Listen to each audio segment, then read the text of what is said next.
Alain Thier, bonjour. Bonjour. Nous allons parler de EduUp, qui est une politique, une plateforme où on traite beaucoup sur la ressource et les petites sociétés françaises qui vont construire le renouveau en fait, de la ressource numérique pour l'éducation. Donc où en est-on aujourd'hui? Oui, mais EduUp, effectivement, aujourd'hui, c'est un dispositif parmi l'ensemble des dispositifs de soutien à la production et à la diffusion des ressources qui s'adresse plus directement, effectivement, en tout cas c'est ce que l'on tente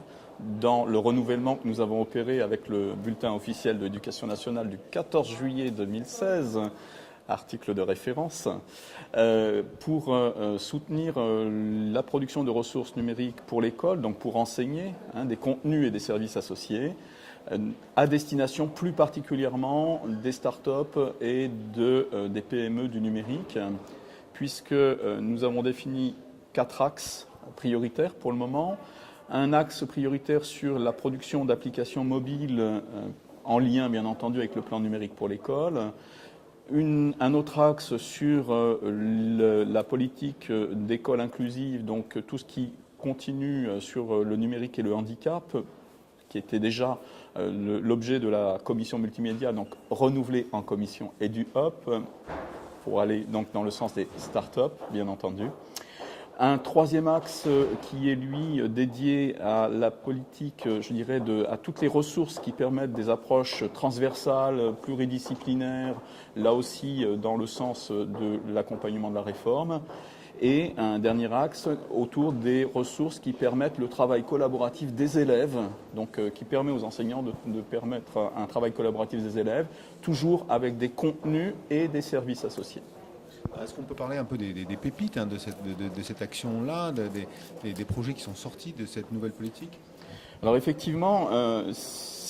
parmi les projets, nous avons donc dans les derniers projets soutenus des projets comme la plateforme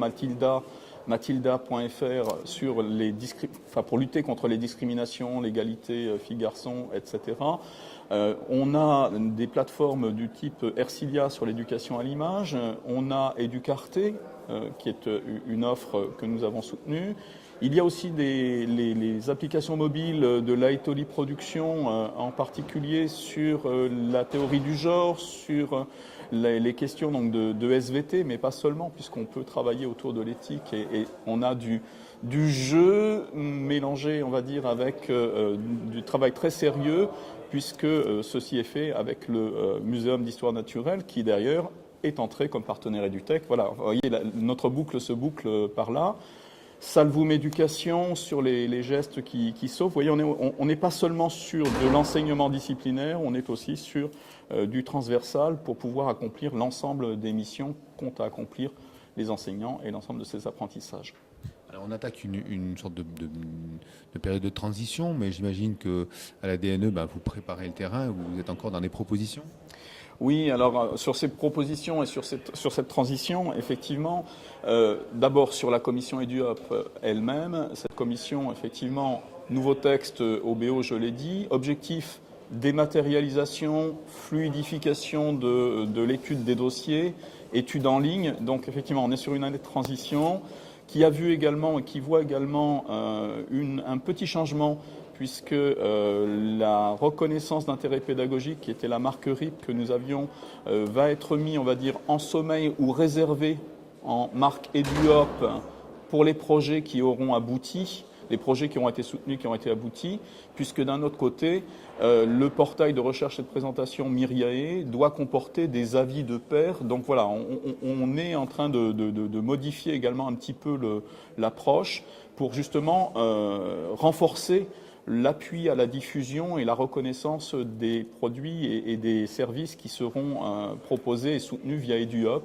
Donc en particulier, tout ce qui est sélection de ressources innovantes pour l'école et adapté, je dirais, aux conditions d'enseignement pour les propositions des petites start-up et du numérique éducatif qui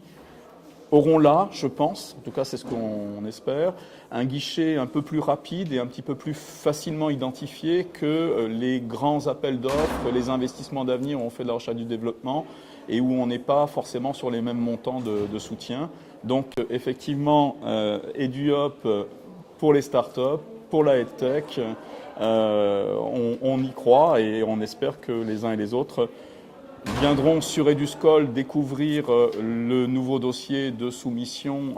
de ces projets et permettront donc leur dossier qui leur permettra de voir s'ils sont éligibles assez rapidement, voilà, de ne pas perdre son temps et qui normalement devrait aboutir, je dirais, on l'espère, à de multiples petits projets qui font les grandes rivières et les grands fleuves du numérique pour l'éducation. Voilà, non, en tout cas,